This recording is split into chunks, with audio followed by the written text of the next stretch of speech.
Quran Surah Ali Imran ayat 92. Tidak akan sekali-kali kamu memperoleh kebajikan yang sempurna sebelum kamu menginfakkan sebagian harta yang kamu cintai. Apapun yang kamu infakkan, sesungguhnya Allah Maha mengetahui tentangnya.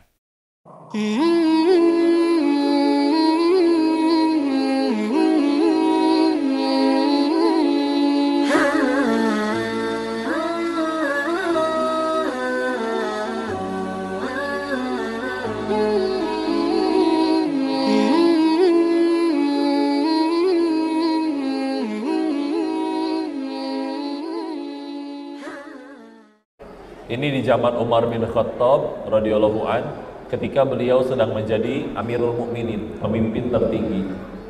Beliau mendapati di zaman beliau waktu itu ada satu pemuda yang 24 jam di masjid. Ditanya kan, kalau bahasa kitanya mah, kamu tuh umur-umurnya kerja nyari duit, berkarya, kok 24 jam di masjid, nyari makannya, nafkahnya dari mana? Dijawab, adik saya bekerja, saya dinafkahi oleh dirinya. Apa komentar Sayyidina Umar radhiyallahu an? Adikmu pahalanya lebih besar daripada kamu yang 24 jam di masjid. Tentu dengan catatan 5 waktunya terjaga, minimal yang wajib-wajibnya terjaga ya. Tapi ketika dia keluar di jalan Allah, bismillah. Tuh jujur ya. Salah satu alasan kayak misalkan contoh, rukun Islam pertama syahadat, 2 sholat, ketiga apa? Zakat dulu, puasa dulu. Zakat dulu ya, baru puasa. Apa alasannya kenapa zakat dulu kok? Bu, kalau orang enggak, alasan pertamanya karena memang zakat itu diulang 30 kali di dalam Al-Quran, dan 26 kalinya itu disebut berbarengan dengan sholat. Waqimus sholata wa yu'tuz zakah. 30 kali disebut dan 26 kali berbarengan dengan sholat. Makanya sholat, zakat. Alasan yang lebih lanjut, karena kalau ada orang serajin-rajinnya puasa, kebaikannya buat yang puasa ya, pahalanya buat dia, badannya sehat untuk dia. Tapi coba kalau zakat dulu, semua orang muslim menjalankan zakat, yang dapat kebaikan siapa? Orang lain. Makmur satu dunia, mengentaskan kemiskinan. Serius kok zakat bisa mengentaskan kemiskinan. Pernah terjadi di zaman kepemimpinan Umar bin Abdul Aziz, pemimpin besar. Padahal kepemimpinannya hanya 29 bulan. Berapa bulan? 29 bulan. Tapi beliau pemimpin yang baik, taat, takwa, dan masya Allah itu cara kepemimpinannya. Hingga waktu itu masyarakat tuh karena cintanya, beliau nyuruh apa nurut. Pokoknya zakat terbayar semuanya, nggak ada yang nggak bayar.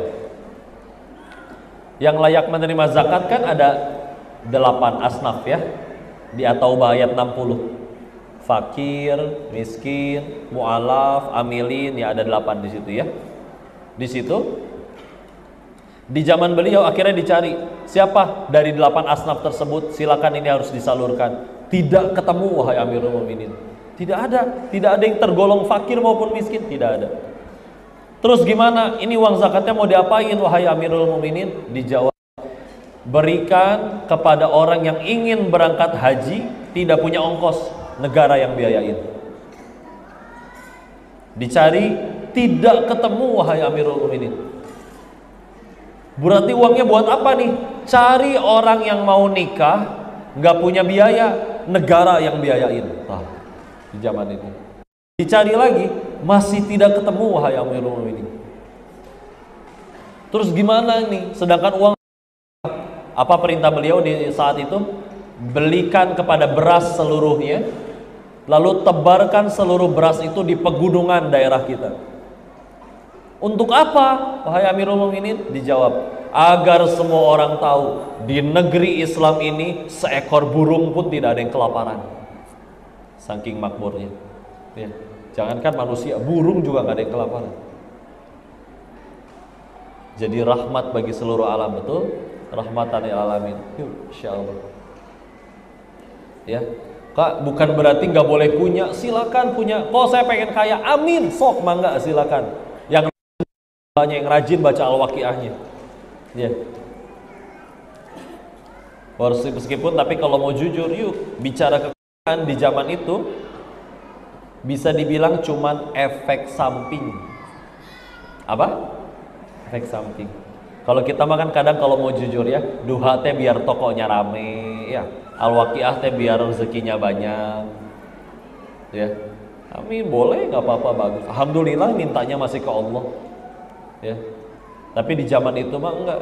Mereka lebih ngejar Allah ridho atau keberkahannya. Ya. Kaya efek samping, Bu, beneran enggak masuk akal loh. Mereka takwa, tawadu, amanah, nggak berani ngambil yang bukan haknya, pekerja keras. Orang yang rebutan pengen kenal sama orang kayak gitu. Ibu sendiri misal punya perusahaan, ibu. Perusahaan ibu mau buka cabang di kota yang baru. Kandidat kepalanya ada dua. Yang satu pinter tapi licik. Yang satu lagi tidak terlalu cerdas tapi tidak akan berani mengambil sedikit pun yang bukan haknya. Pilih yang pinter apa yang jujur? Padahal perusahaan ibunya belum ada. Ya. Tapi udah kebayang pengen pilih yang mana, betul? Nah mereka jujur, tawakal, amanah, tawadu dengan segala macam kelebihannya. Orang rebutan. Yuk dunia ngejar jadi kayak gitu mah. Tapi ada rumusnya kayak gini ya. Kalau pengen nangkap ayam, jangan dikejar.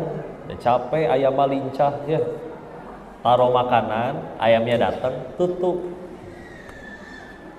Kalau pengen nangkap kupu-kupu, jangan dikejar, kita nggak bisa terbang. Tanam bunga yang indah, kupu-kupu akan datang. Nggak usah juga kupu-kupu, capung, nyamuk DBD, datang semua.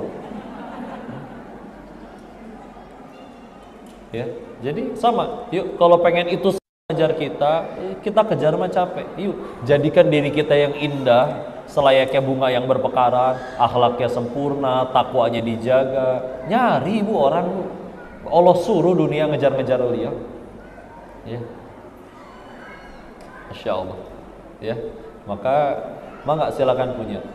Terpikir tidak bagaimana ucapan dari setiap pembawa acara kalau membuka suatu acara?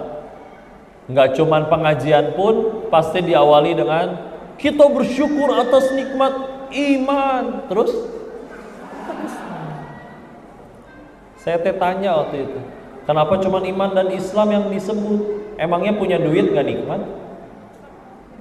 Emangnya punya jabatan gak nikmat? Setelah ngaji dan direnungkan, ternyata oh iya, hanya iman dan Islam lah yang gak punya potensi jadi dosa. Ada gitu orang jatuh ke neraka gara-gara beriman dan berislam dengan benar? Enggak. Tapi orang masuk neraka gara-gara hartanya ada? Gara-gara jabatannya ada? Gara-gara tampan, cantik, rupawan ada? Masya Allah. Karena memang sejatinya berarti itu selain iman dan Islam yang sekarang sedang kita miliki, hakikatnya masih berupa ujian. Ulangi. Tes ya, latihan ya. Ibu tiba-tiba WA sama suami, "Ma, uang belanja papa naikin ya." "Berapa, Pak?" 15 juta. Satu pekan. Seminggu 15 juta. Tuh kan, nyenengin ibu-ibu mah gampang, dikasih khayalan juga bahagia. Segitu belum jadi nyata itu. Pantesan ibu-ibu suka drama ya, nonton drama karena penuh dengan khayalan ya. Coba, di mana lagi ada mafia penjahat dari Itali berpakaian necis, ganteng, tampan, sempurna, glowing ya, membela kebenaran. Cuman ada di Vincenzo doang yang kayak gitu ya. Coba lihat preman yang asli, mungkin belum glowing, tapi yang penting hatinya glowing ya. Preman pensiun ya. Insya Allah. Maka bukan berarti nggak boleh punya, tapi semuanya masih ujian. Berarti saya tanya, Bu, uang belanja dinaikkan, nikmat bukan? Bukan, baru dibilang tadi ya, ujian. Ulangi. Kapan bisa jadi nikmat? Kalau bisa membuat kita tambah dekat sama Allah. Ya, itu doang. Dengan naik uang belanjanya, ternyata sedekahnya tambah banyak. Itu nikmat. Coba, kalau uangnya tambah banyak, pemuda naik gaji misalkan. Gajinya, kenaikan gajinya dipakai untuk maksiat, masa jadi nikmat? Musibah dong. Waktu dia nggak punya duit, dia nggak bisa maksiat. Gara-gara punya duit jadi maksiat, berarti naik gajinya adalah musibah. Ya. Contoh, suami dapat kabar, cerita ke ibu, "Ma, mulai besok aku diangkat jadi direktur, naik jabatan." Nikmat bukan? Bukan. Ujian. Ya. Kapan jadi nikmat? Kalau bisa membuat diri ini tambah dekat kepada Allah, ya. Membuat dirinya dan yang dipimpinnya tambah dekat kepada Allah. Mumpung jadi pemimpin, dia bikin peraturan yang kerja di sini setiap bulan potong 2,5% gajinya untuk zakat. Mumpung jadi atasan, Bu. Coba yang ngomong bukan atasannya, sesama teman kerja, "Bro, gaji potong tuh 2,5%. Siapa lu ngatur-ngatur?" Berantem. Coba yang ngomong atasannya, "Iya bos."